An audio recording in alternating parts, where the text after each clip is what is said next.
Raid Shadow Legends is a mobile game that you have heard of before. Do not even try to lie to me! Raid has been advertised across the online content creatorscape, from gaming channels to political channels. What's this? Well, friends, it's just the most ambitious RPG project of 2019! Introducing Raid Shadow Legends! Things totally unrelated to video games have Raid Shadow Legends sponsorships, and apparently they pay out the butt for these plugs.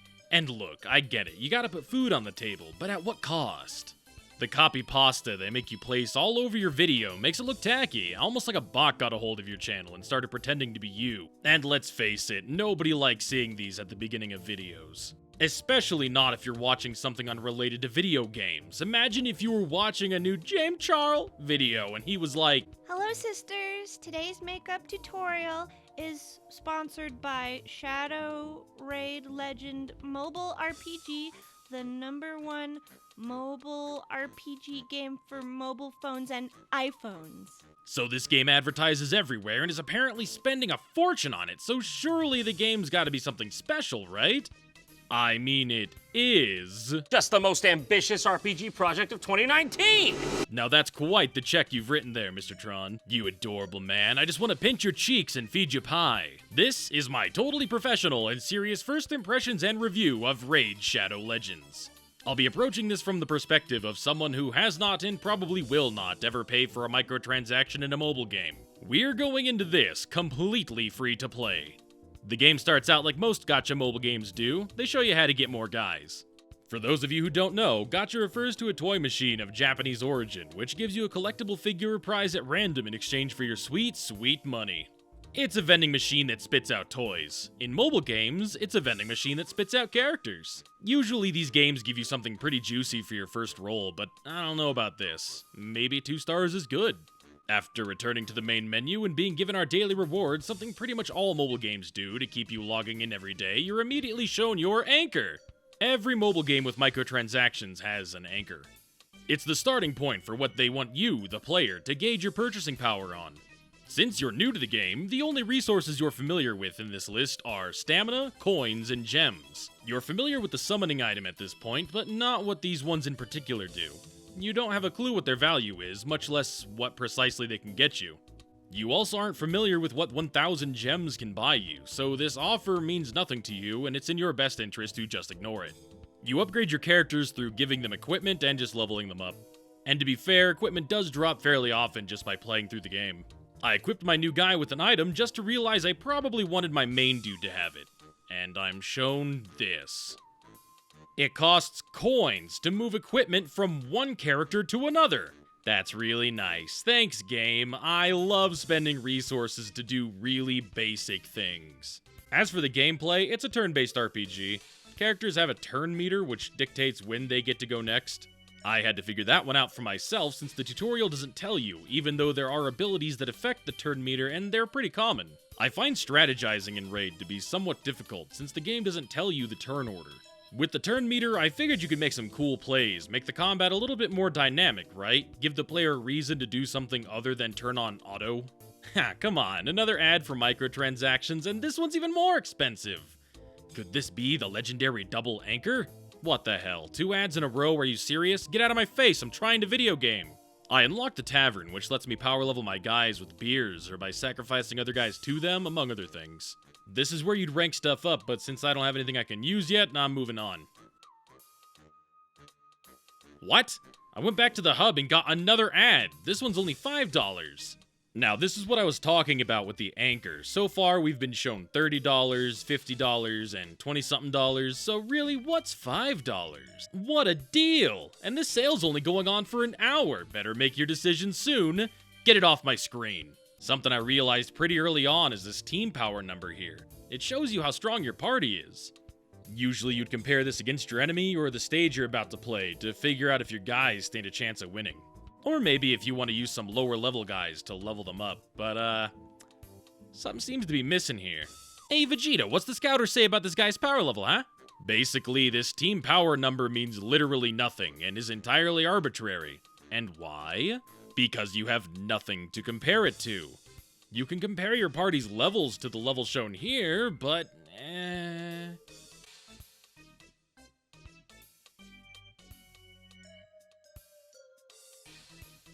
I guess the average level of my characters being double the number shown here didn't really mean much, so I suppose that number's totally arbitrary too. Thanks, great, I hate it. Now let's talk about upgrading your gear. This is pretty standard fare in a mobile RPG like this. You roll to have a chance at upgrading your gear. I don't like it, but it's the standard, so I'm used to kind of taking it on the chin like this. What I really don't like is the fact that this button, the try 10 times button, doesn't try to perform 10 upgrades. No, it makes 10 attempts to perform 1 upgrade. Meaning every time you get an upgrade, you have to mash that upgrade button again. Come on, for a game that offers autoplay, this should have been the part that you can set down your phone for and forget while you finish making your macaroni. God, it seems like every time I go back to the hub, it shows me an advertisement. It's genuinely very irritating. Every other mobile game I've played has some kind of option to opt out of these ads, either by showing you all of the ads at once, only upon your first login of the day, or by having a little checkbox to opt out of seeing the ad again. Oh, come on. Another one. Look, I'm not interested. Get out of here. Are you serious? I idled on the hub for a few seconds and it showed me another ad. Oh my god, stop, please. I'm just trying to go to the tavern or something. This is madness. 5. That's 5. That's 5 fucking ads in a row.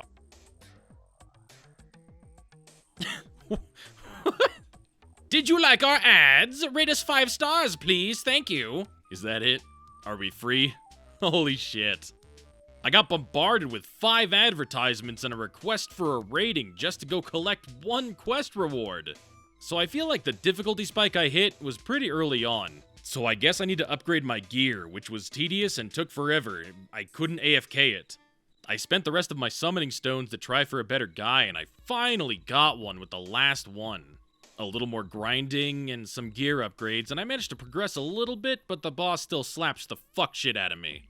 So, I have the thought that maybe I just need a better guy. I mean, my best guy is 3 stars, and I only have 1, so I'm gonna try for another 3-star guy. The game's only given me 80 gems so far, but seeing as I don't know how far 80 gems gets me, I'm not gonna make any judgments.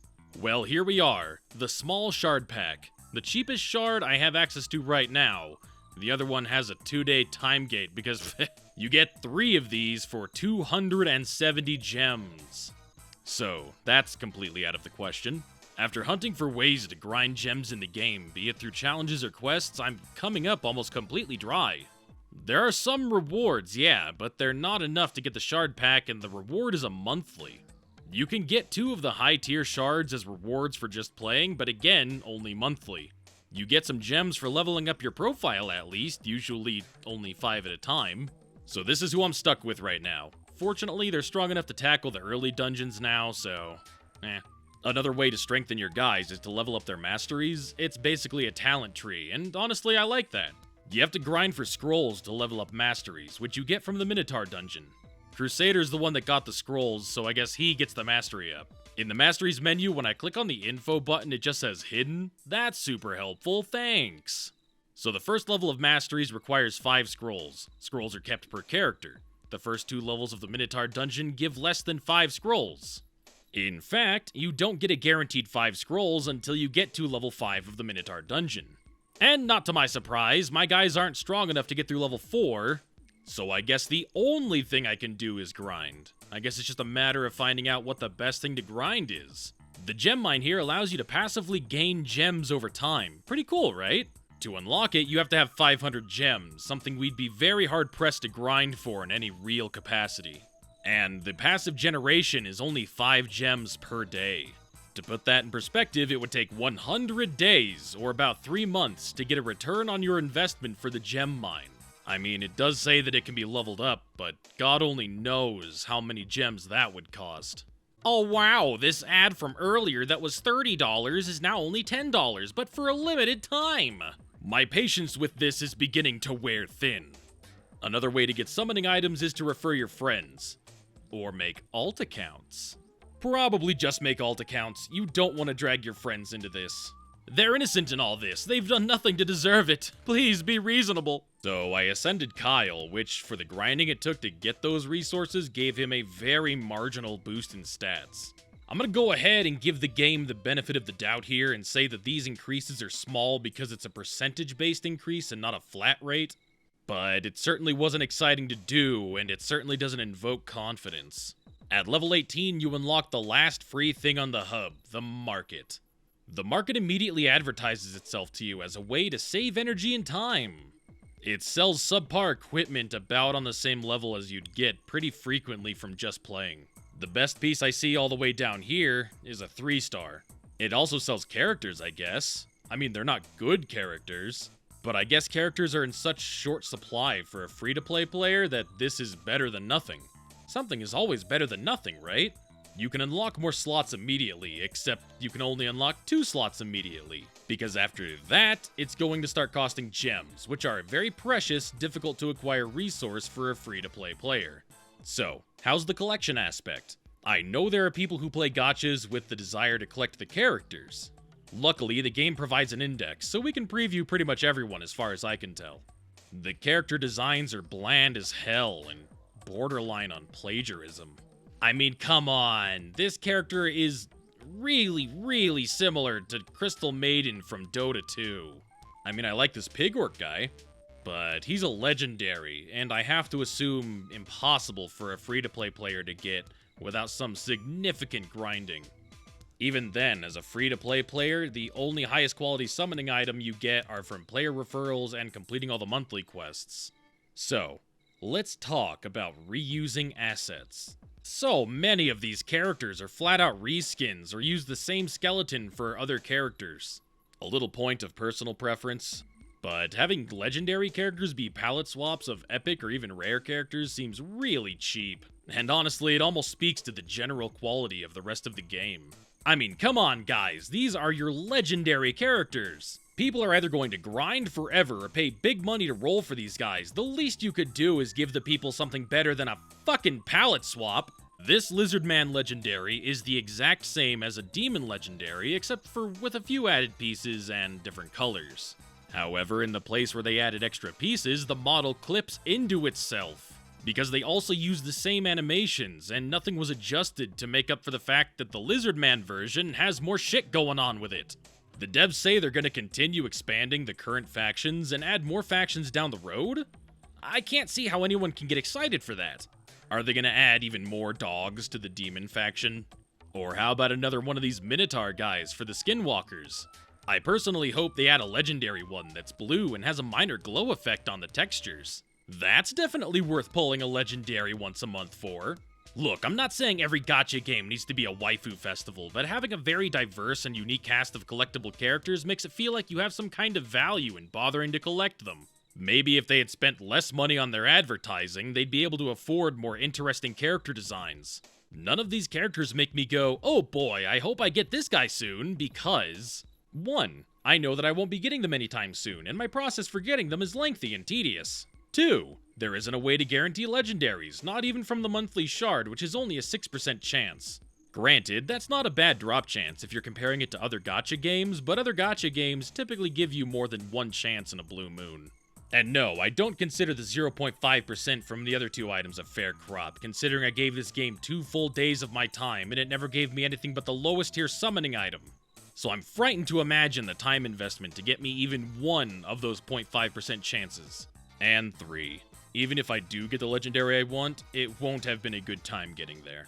Let's be fair, I'm not a guy that dislikes the grind. I grew up with Monster Hunter for God's sake. And quite frankly, I play mobile games all the time now. But there's a limit, and this game reaches it for me. Not only in quantity of the grind, but in the quality of the rewards. With how much money Raid gets behind it for advertising, getting essentially every online content creator, big or small, of really every genre, to make a shill bit for it, I expected something kind of spectacular, actually. I expected a big budget experience with a lot going for it. I actually went into this expecting it to be the next big mobile game that I spend a lot of time on, and even a mobile game that I might spend some money on. What I got felt like a cheap, moderately aggressive cash grab. It's not the worst thing I've ever played, but unless you're the kind of person that absolutely hates anime aesthetics or anything that's soft looking, I just can't recommend it.